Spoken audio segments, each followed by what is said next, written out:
L'information s'invite chez vous à travers cette édition récapitulative.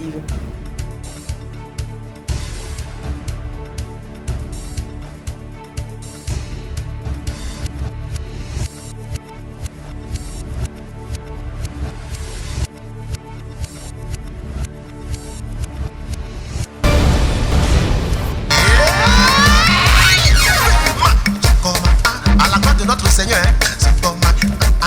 2 jours hors du cocon familial. Animation, chapelet, enseignement, adoration, confession, veillée de prière, prédication. La 9e édition du pèlerinage diocésain des jeunes de Grand Bassam, estampillé Pélé Jubilaire, a tenu ses promesses.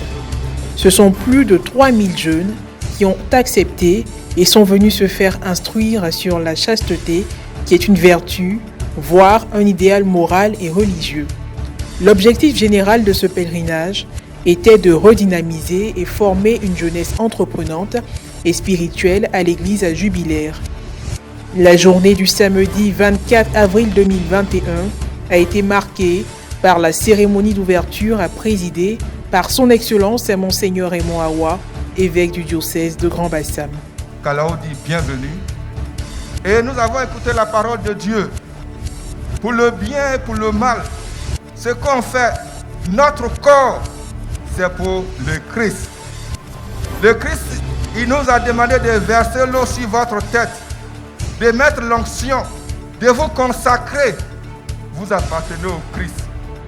Ce n'est plus votre affaire, ce qui se passe. Vous devez tout consigner dans les mains du Christ. Le premier enseignement portant sur le thème principal « Pour mon avenir, je dis oui à la chasteté » a été donné par le père Thibault de la communauté Saint-Jean. Il y a une distinction très importante pour commencer aussi que je voudrais faire. Donc d'abord retenez ça, et c'est un très beau titre. Pour mon avenir, je dis oui à la chasteté. La chasteté, on va voir, ça implique une lutte, ça implique un combat, ça implique un renoncement.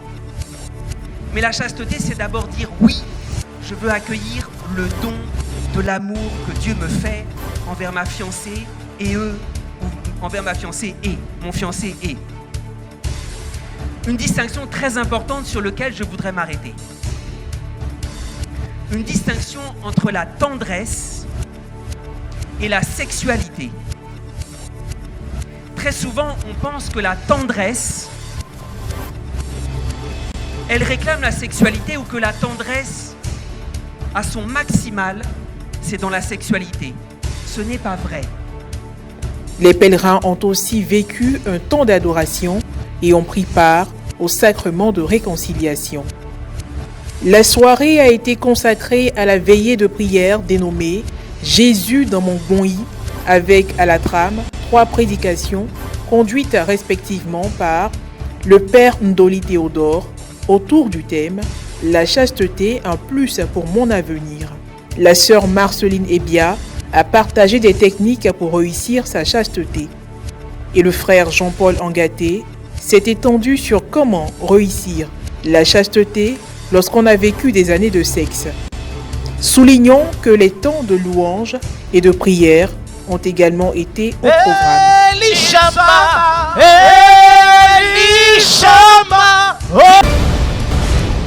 Le 8 décembre dernier, à l'occasion du 150e anniversaire de la proclamation de Saint Joseph, gardien des vocations, comme patron de l'Église universelle, a commencé l'année spéciale qui lui est consacrée. Cette journée d'invitation à la réflexion est célébrée autour du thème Saint Joseph, le songe de la vocation. Dans son homélie de circonstances tirée des textes liturgiques du jour, le père Apollinaire Kouakou, professeur de liturgie et directeur spirituel au grand séminaire Saint-Paul d'Abadjan-Kouté, nous invite à nous approprier cet évangile qui présente Jésus comme le bon pasteur, celui qui donne sa vie pour ses brebis et les réunit sans distinction. À la célébration par la méditation du chapitre 10 de l'évangile de Saint Jean que nous faisons chaque année, la prière pour les vocations et en particulier pour les vocations sacerdotales. Ainsi, le bon pasteur, berger de son troupeau, appelle encore aujourd'hui hommes et femmes pour les associer à l'unique désir de Dieu de faire de tout homme et de toute femme ses enfants et ses filles bien-aimées. Ainsi, par le dimanche du bon pasteur, nos cœurs et nos désirs s'ouvrent vers Dieu pour lui demander de donner à son Église des saints. Étaient présents ce dimanche du Bon Pasteur les pères Isaac Adiengra, curé de la paroisse Sainte-Bernadette de Doroba, et Sylvain Kouassi, vicaire à la paroisse Sainte-Famille de la Riviera 2, professeur de théologie dogmatique au grand séminaire Saint-Paul d'Abadjan-Kouté et Saint-Cœur de Marie d'Anyama, sans oublier les autres prêtres venus nombreux. Au cours de cette messe, 2 séminaristes ont témoigné leur vie de vocation. Composé de chrétiens et de musulmans, je réponds au nom de Quadio Kobenan Jean-Claude, occupant la 6e place d'une fratrie de 11 enfants et ayant perdu mes parents biologiques très tôt. Je suivis mon parcours scolaire et universitaire sous la bonne garde de mon grand-oncle. Ce dernier, étant de confession musulmane, nous a toujours soutenus dans notre pratique religieuse. Curé de la paroisse Sainte-Famille, le père Éric Norbert Abécan a tenu à remercier toute l'Assemblée et ses invités. Il y a plusieurs paroisses dans notre archidiocèse. Vous avez choisi la nôtre, c'est un honneur pour nous. Et quand on nous a dit que vous veniez, pour moi c'est une grande joie. Mes paroissiens, mes paroissiennes et moi. Et nous vous attendons, vous êtes venus et vous nous avez apporté. Merci pour ce que vous nous avez apporté au nom du Seigneur. Soyez à la pointe de votre formation. Parce qu'une fois sur le terrain, vous n'aurez pas trop de temps pour lire, pour étudier. Et dès maintenant, prenez au sérieux ce que vos professeurs vous apprennent. Et nous comptons sur vous. Impression au terme de cette célébration d'action de grâce. Aujourd'hui, c'est la journée des vocations. Ce que nous devons retenir, c'est que c'est le Christ qui est le bon pasteur, qui conduit son troupeau vers son Père. Donc nous, en tant que chrétiens, nous devons toujours nous référer au Christ qui est le bon pasteur pour qu'il puisse nous amener dans sa barque, pour que la gloire de Dieu puisse se manifester dans notre vie. C'est une journée de vocation, de dimanche du bon pasteur. Donc nous sommes contentes, nous sommes heureuses de pouvoir célébrer ce jour en pensant encore à notre vocation. Le premier jour, nous avons senti l'appel. Et ça nous redonne beaucoup de joie et de la persévérance à poursuivre notre réponse à l'appel du Seigneur. Diocèse de Grand-Bassam, la 9e édition du Pélé jubilaire des jeunes s'est poursuivie et s'est achevée le dimanche 25 avril dernier, toujours au centre technique d'Honorion de Beaunois. Dès l'aube, le révérend père Éric Assoumou, aumônier diocésain des jeunes, a conduit la consécration à la Vierge Marie et la prise de bracelet de la chasteté, qui s'est voulu une cérémonie d'engagement pour les jeunes. Ô Marie, Vierge très sainte et immaculée, Vierge des Vierges, notre Mère très aimante, purifie chaque jour et mon âme demande pour moi la sainte grâce du Seigneur et de le médier à mes propres. Pas quelqu'un qui a des bracelets ici, vers Mario Sidatkis, les responsables de table jeune. Ici, les responsables qui ont le bracelet, vous devez rester à côté des lieux où on dépose les bougies. Voilà, on dépose la bougie et on prend le bracelet, c'est à côté. C'est par un concert que les jeunes ont célébré ce pacte d'alliance avec le Seigneur. Mais tu n'es pas couché, même si tu es couché, non, non, tu n'es pas mort.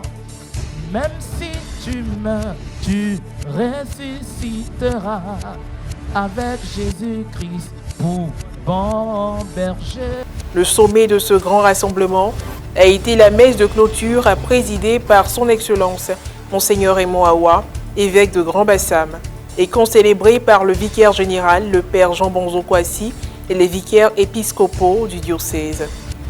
S'appuyant sur ces notes et sur l'évangile du jour, dans son homélie, le prélat a exhorté les jeunes et leur a surtout rappelé que c'est Jésus, le bon berger. Amis jeunes, c'est Jésus qui parle. Le gourmet, ça ne tue pas. Le gourmet là, ça ne tue pas. Le gourmet n'a jamais tué quelqu'un. Même s'il y a des gens qui se tuent à cause du gourmet. C'est ça qui est la vérité. Ce sont les gens, c'est vous là, qui n'êtes pas prêts, qui n'êtes pas bien discerné. C'est vous qui vous tuez à cause du gourmet. Ce n'est pas le gourmet qui vous tue. Ça, ce sont mes notes et c'est Jésus qui vous dit ça. En effet, on n'a jamais entendu quelqu'un parler d'abus de gourmet. Mais on parle d'abus, jamais abus de gourmet, abus de pureté, abus d'amour, abus de chasteté. On n'a jamais entendu parler de ça. Par contre, on entend souvent abus de mineurs, abus sexuels, abus de. Donc ce n'est pas la faute du gourmet, la faute est ailleurs.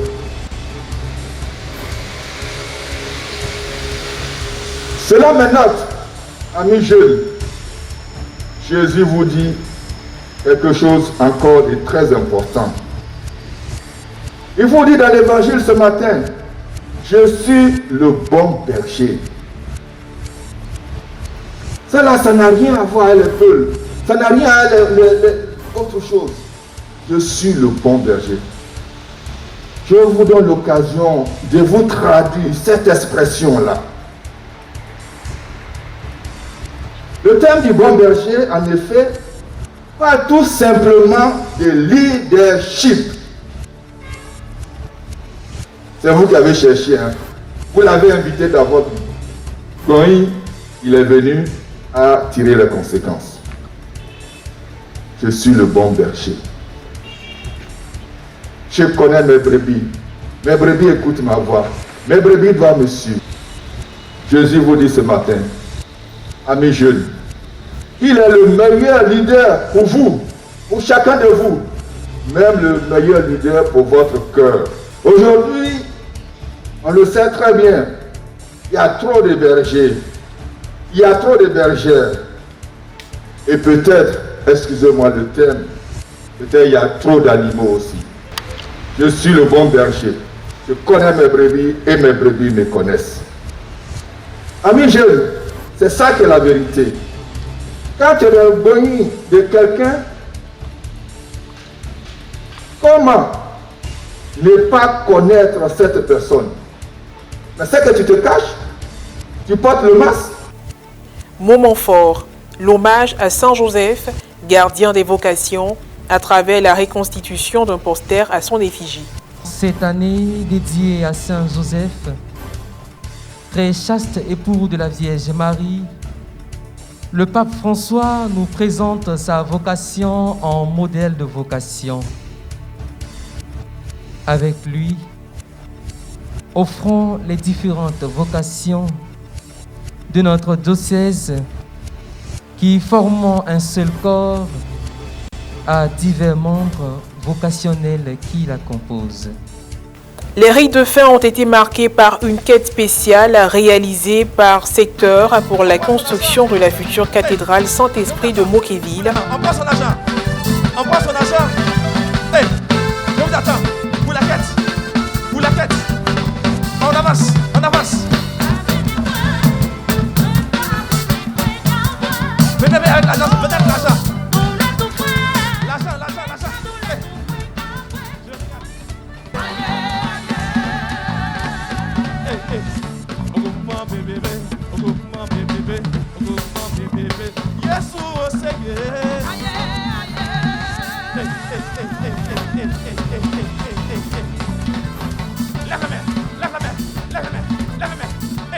Et la remise de cadeaux au père évêque en prélude à son anniversaire de naissance et au père Sébastien Vanga à l'occasion de son anniversaire sacerdotal. Joyeux anniversaire, joyeux anniversaire, mon Seigneur, joyeux anniversaire.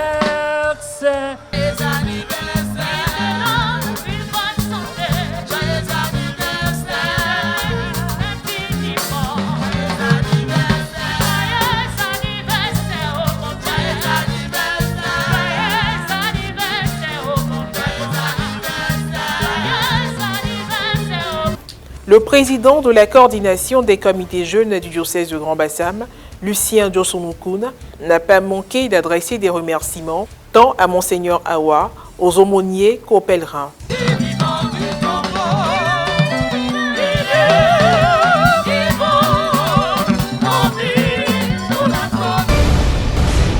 Le matin du lundi 26 avril dernier a été sombre pour la communauté catholique de Bessedi, localité située au sud de la Côte d'Ivoire et appartenant au département d'Adzopé dans la région de l'Agnébi. Une partie de l'église paroissiale s'est écroulée. Désarroi collectif, il faut reconstruire cette maison commune. Le soutien au père et à la communauté paroissiale s'avère nécessaire. Église paroissiale Sainte-Famille de la Riviera 2, port de cache-nez, distanciation respectée, uniforme vestimentaire. Ce sont 451 catéchumènes adultes, jeunes et enfants, originaires des paroisses Sainte-Famille de la Riviera 2, Saint-François Xavier d'Anono, Notre-Dame de la Tendresse de la Riviera Golfe, Bon Pasteur de la Riviera 3 et Saint-Michel de Mputo, qui sont venus bien endimanchés du pays national catholique répondre à l'appel du Christ. Le révérend père Sylvain Kouassi, vicaire de la paroisse haute et aumônier de la catéchèse du doyenné père Jean-Baptiste Thilo, a donné la nouvelle du jour. Oui, ce matin, le don de l'Esprit Saint sera conféré à ces 451 baptisés. Je voudrais donc, notre joie est grande et je voudrais dire un grand merci. Et merci à toutes et merci à tous et merci singulier à Monseigneur Jean-Pascal qui a accepté de présider cette célébration eucharistique au cours de laquelle le sacrement de la confirmation sera conféré. Voilà, chers frères et sœurs, la nouvelle qui nous rassemble en ce jour. Tout comme les sacrements du baptême et de l'Eucharistie, la confirmation est un sacrement de l'initiation chrétienne. Elle conduit à leur pleine statut les fidèles appelés à exercer leur mission dans l'Église et dans le monde, c'est-à-dire annoncer Jésus-Christ, célébrer la gloire de Dieu et servir l'homme et le monde. Les catéchumènes ont reçu l'onction du Saint-Crème qui symbolise la descente de l'Esprit Saint. Cette huile leur fera participer de façon diverse à l'onction royale, sacerdotale et prophétique du Christ. En présence des curés des 5 paroisses concernées, Monseigneur Jean-Pascal Tadé Seka, vicaire général de l'archidiocèse d'Abidjan, président de la cérémonie, a invité les nouveaux confirmés à pratiquer la culture du soin et leur a attribué un nom de promotion choisi par le cardinal qui s'inscrit dans le même sens. Et le chrétien doit prendre soin de lui-même et des autres. Si nous voulons que les autres prennent soin de nous, nous aussi, nous devons prendre soin d'eux. Soigner tout ce que nous faisons à l'école, à la maison, dans notre foyer, au travail. Les deux thèmes se rejoignent. Partant, chers confirmés, mettez-vous debout, veuillez vous mettre debout. Au nom du cardinal Jean-Pierre Couton, archevêque d'Abidjan, je vous baptise du nom de la culture du soin. La culture du soin, voilà, c'est votre nom, votre promotion là. Faites tout avec beaucoup de soin. Par le sacrement de la confirmation, le lien des baptisés avec l'Église est rendu plus parfait et ils sont marqués du sceau de l'Esprit Saint. Diocèse de Grand Bassam, les rideaux sont tombés sur la 9e édition du Pélé jubilaire à des jeunes depuis le dimanche 25 avril dernier. La visite des 3 foyers de restauration gérés par les femmes de l'Église catholique du diocèse, avec en tête Madame Bédi Denise, présidente de l'AFEC de Grand Bassam, et le stand du service des plats, supervisé par Madame Bléoué Marie-Claire, membre du bureau diocésain des jeunes.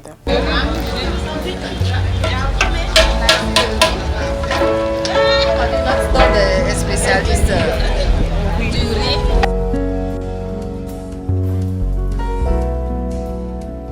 La visite du chapiteau de l'équipe médicale, où nous avons pu échanger avec M. Folékoué Jean de Dieu, responsable de l'équipe, et un pèlerin féminin malade. Ouais, depuis ce matin, nous avons reçu plein de cas. C'est des petits bobos, des céphalées, des douleurs abdominales, et puis quelques accidents, quelques blessures.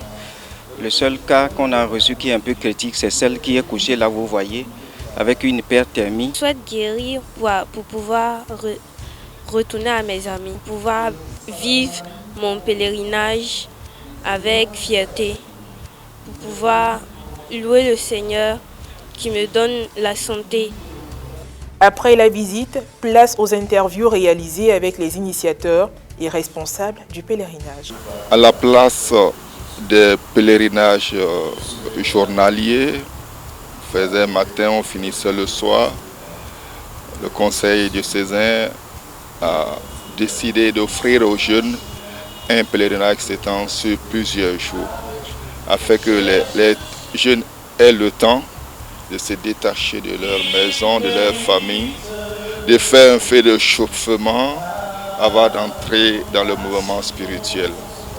C'est le premier aspect. Le deuxième aspect, c'est leur permettre aussi d'entrer en eux-mêmes et d'essayer de rencontrer Jésus-Christ afin qu'ils puissent devenir l'un des protagonistes majeurs de leur vie. Parce que, comme vous le savez, aujourd'hui, les jeunes ne sont pas souvent protagonistes de leur vie. C'est les médias, c'est l'école, c'est le voisin, c'est l'environnement. Donc on veut qu'ils prennent conscience du potentiel qu'ils ont en tant qu'êtres humains, potentiel spirituel que leur offre Jésus-Christ et l'Église. Ce thème qui paraît par moments tabou est un thème qui traverse toute la personne humaine, sa croissance, ses états évolutifs. Et les jeunes ici reçoivent un espace où ils ont l'enseignement, la doctrine et la vérité sur eux et sur leur corps. La chasteté, c'est pour le bien des personnes. Et donc, il faut qu'ils trouvent le moment de faire un discernement entre tout ce qu'ils entendent, tout ce qu'on leur propose et la réalité qu'ils vivent eux-mêmes. Dieu nous aime vraiment. Lorsqu'on voit dans quelles conditions nous avons préparé ce pèlerinage et lorsqu'on voit aussi les problèmes d'organisation que l'on a eu et puis aussi l'intempérie, et malgré cela, tout s'est très bien passé et même les petits temps de pluie ont été récupérés au niveau spirituel. On ne peut qu'être heureux. Deuxième chose, les jeunes sont formidables. Les jeunes ont ce sens du divin. Les jeunes recherchent quand même quelque chose de profond dans leur vie.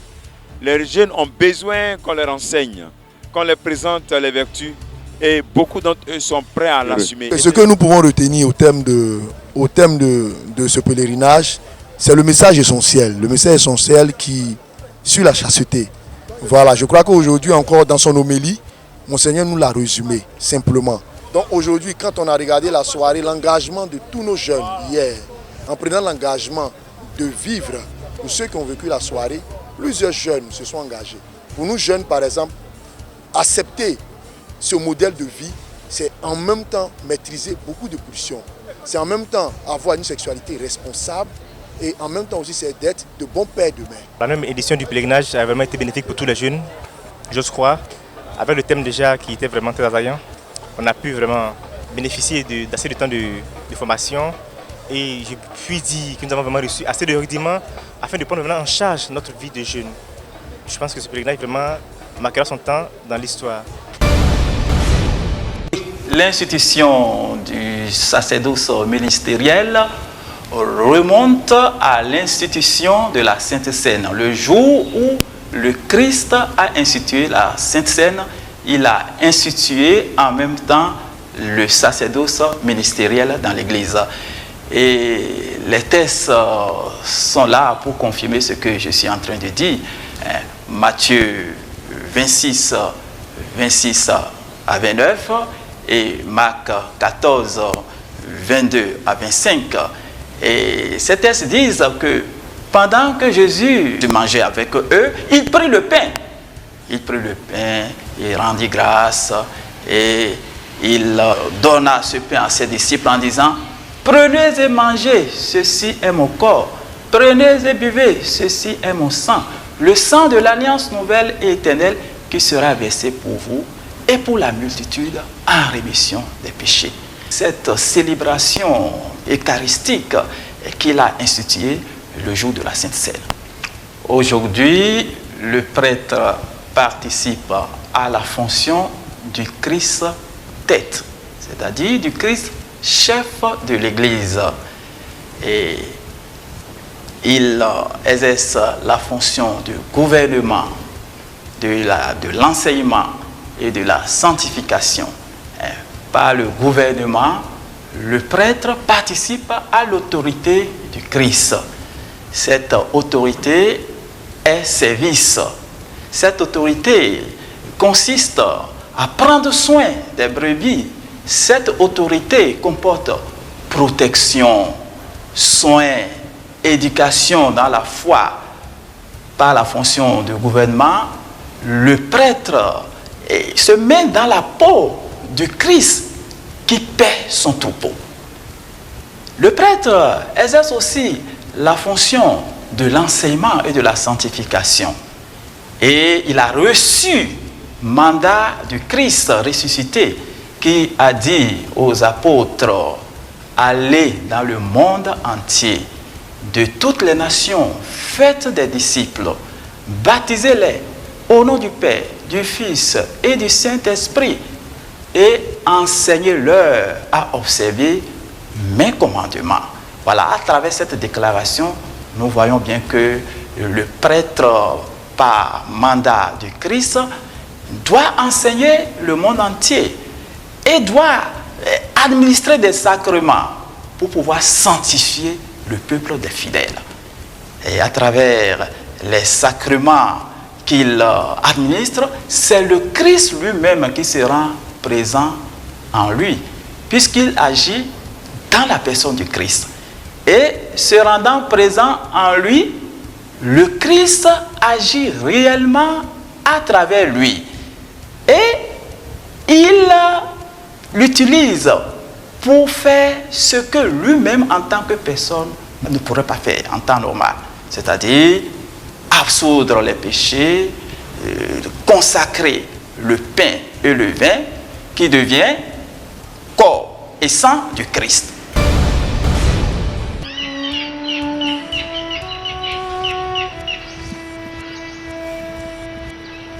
Chers frères, chers amis, je voudrais vous parler aujourd'hui d'une grande figure de notre Église Famille de Dieu à Ouagadougou, au Burkina Faso, en Afrique et même dans l'Église universelle. Il s'agit du cardinal Paul Zunglana. Le cardinal Paul Zunglana est né le 3 septembre 1942. Et dès l'âge de 9 ans, il a été admis au petit séminaire de Pabré pour commencer sa formation en vue de devenir prêtre. Et la grâce de Dieu a fait son cheminement dans sa vie et il s'est disposé, si bien que le 2 mai 1942, il a été ordonné prêtre avec 2 autres, dont nous voyons les images ici. C'est l'abbé Joseph Ouedraogo et l'abbé Zachary Nikiema, qui venait de Koupéla, un diocèse à l'est du Burkina. Le cardinal Paul Zunglana, après avoir été ordonné prêtre le 2 mai 1942, a servi l'Église Famille de Dieu au Burkina Faso. Et Dieu l'a choisi et l'a consacré évêque en 1960 avec la bénédiction du pape Jean XXIII. Il a été nommé archevêque métropolitain de Ouagadougou en 1960 et 5 ans plus tard, il a été créé cardinal au consistoire du 22 février 1965 par le pape Paul VI. C'est cette grande figure que nous voulons présenter et c'est autour de cette figure que nous voulons aussi organiser un colloque. La Congrégation pour les évêques porte ce nom depuis le Concile Vatican II. Auparavant, le nom était la Sacra Consistoriale. Et donc, elle est formée d'un groupe de 25 cardinaux et archevêques qui étudient périodiquement, assez régulièrement, les candidats à présenter au Saint-Père pour la succession des évêques dans les diocèses. Le travail de la congrégation aussi s'occupe du gouvernement des évêques. En collaboration avec les nonciatures, elle suit vraiment les rapports entre les évêques et le Saint-Siège et pour assurer la communion avec le pape et aussi pour assurer la communion entre les évêques au service des églises locales.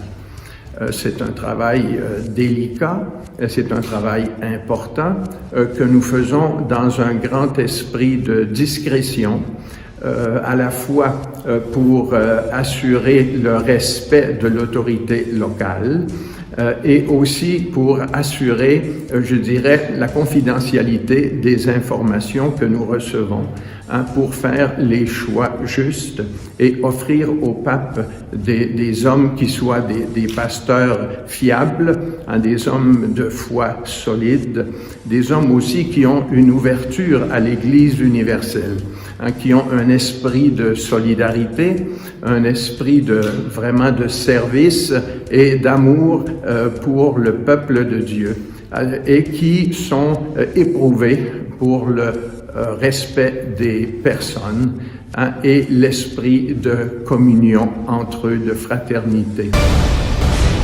Précédés, qui connaissent bien notre histoire, est-ce qu'il ne vaut pas mieux plutôt les invoquer ceux-là, au lieu d'intercéder à travers des saints que nous ne connaissons pas, des saints qui appartiennent à une autre histoire, des saints qui peut-être, disait-elle, ne nous aiment pas.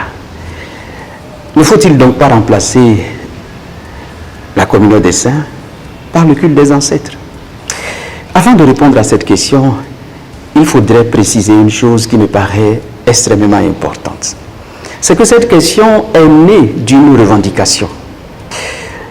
Puisqu'on a nié à l'Africain la dignité reconnue à toutes les autres races, puisque pendant longtemps la colonisation a fait croire à l'Africain qu'il n'a ni culture, ni éducation, qu'il ne connaît rien à la science et qu'il est presque un sous-homme. Puisque pendant longtemps, l'Africain a eu l'impression que dans la caravane des peuples, il occupe la dernière place et qu'il est peut-être même un sous-homme. Il est tout à fait normal que, même sur le plan de la religion, il y ait cette revendication. Vous connaissez certainement Frantz Fanon. Vous connaissez son ouvrage célèbre, Peau noire, masque blanc. Un ouvrage dans lequel il affirme que, finalement, l'avenir de l'homme noir, c'est de devenir blanc. C'est-à-dire que nous avons tellement assimilé la colonisation que nous imaginons, finalement, que pour devenir quelque chose, il faut être autre chose que nous-mêmes. Regardons un peu comment nous nous comportons. Nous renions notre peau, la couleur de notre peau. Tout le monde veut avoir une peau beaucoup plus claire, plus blanche. Nos cheveux nous font honte. Notre habillement, même notre culture, nos aliments, tout, nous les rejetons. Et quelque part, cela arrive même sur le plan de la religion. Est-ce qu'il ne vaut pas mieux, finalement, rejeter la communion des saints pour revendiquer notre identité noire qui est celui des ancêtres? Donc il faut être sensible à cette question de revendication pour comprendre jusqu'au fond cette question qui nous est posée. Alors comment pouvons-nous répondre à la question? Le premier pas, c'est de faire une distinction entre la célébrité et la sainteté. Pour le culte des ancêtres, nous nous référons souvent à des gens qui ont été très célèbres, qui ont immortalisé leur personnalité dans l'histoire de notre peuple. Comme ancêtres, on cite les Sundiata Keita, on cite, que sais-je encore, des gens très célèbres, Kwame Nkrumah, on cite les Tchaka Zulu, on cite des gens qui ont eu à un certain moment à jouer des rôles importants dans l'histoire du peuple africain. Et c'est la célébrité qui représente un peu le critère. Je n'ai jamais entendu parler comme ancêtre d'un esclave, de quelqu'un qui a vécu très modestement et qui n'a rien eu de si particulier. Communion des saints, ce n'est pas seulement constitué de ceux qui vivent déjà dans la béatitude ou bien ceux qui sont déjà dans la communion avec Dieu. Il y a aussi ceux qui sont en chemin. Il y a ceux qui ont essayé d'aimer Dieu sur la terre et qui sont en train d'être purifiés pour pouvoir le contempler face à face. Nouveau tour de vie du pape François en rendant le tribunal de première instance du Vatican compétent pour juger des cardinaux et des évêques. C'est la nouveauté introduite le vendredi 30 avril 2021 par le motu proprio du pape François, modifiant l'ordonnance judiciaire de l'État du Vatican promulguée en mars 2020. L'autorisation préalable du pape demeure néanmoins requise pour autoriser ces procès qui marquent une évolution majeure dans l'histoire du droit. Des juges laïcs pourront en effet juger en première instance des cardinaux et évêques qui jusqu'à présent faisaient l'objet de procédures distinctes en cas d'accusation. Le Saint-Père, dans le motu proprio, qui entre en vigueur le 1er mai 2021, rappelle la nécessité de voir le système judiciaire du Vatican appliquer les dispositions du Concile Vatican II sur l'égalité entre tous les membres de l'Église et leur égale dignité et position sans privilège datant du passé et ne correspondant plus aux responsabilités que chacun exerce dans la éducation ecclésiale. Les cardinaux et les évêques jugés pour les délits de droit commun qui ne sont pas liés à la violation des droits ecclésiastiques régis par le droit canonique seront donc jugés comme tout le monde par le même tribunal du Vatican selon les 3 niveaux de jugement. Ce qui reste inchangé, c'est la nécessité pour les cardinaux et les évêques d'une autorisation préalable du pape pour être jugés. La Côte d'Ivoire pourra compter sur le soutien financier de la France. Le ministre de l'Économie et des Finances, Bruno Le Maire, s'est déplacé de Paris pour préparer le prochain sommet sur les grands chantiers infrastructurels et annoncer une aide aux projets ivoiriens. Le coût est encore en discussion. Je ne peux pas vous donner de chiffres précis. Mais la Côte d'Ivoire sait qu'elle peut compter sur le soutien financier de la France pour l'aider à réaliser un certain nombre de projets d'infrastructures qui sont essentiels à son développement économique, a annoncé Bruno Le Maire. La France devrait participer aux travaux d'extension de l'aéroport international Félix Houphouët-Boigny, au chantier du futur métro d'Abidjan et à un contrat de désendettement et de développement C2D s'étalant sur les 4 prochaines années. Nous savons que la Côte d'Ivoire fait le nécessaire pour avoir de la croissance, des emplois et des activités économiques. C'est un bon investissement non seulement pour la Côte d'Ivoire, mais aussi pour la France, a poursuivi le ministre français. Les 2 pays restent de solides partenaires. En 2019, les exportations ivoiriennes vers la France avaient atteint plus de 900 millions d'euros, alors que les importations s'élevaient à près de 1,2 milliard d'euros. Cette édition d'information se referme. Merci pour vos suffrages renouvelés et excellente suite de nos programmes.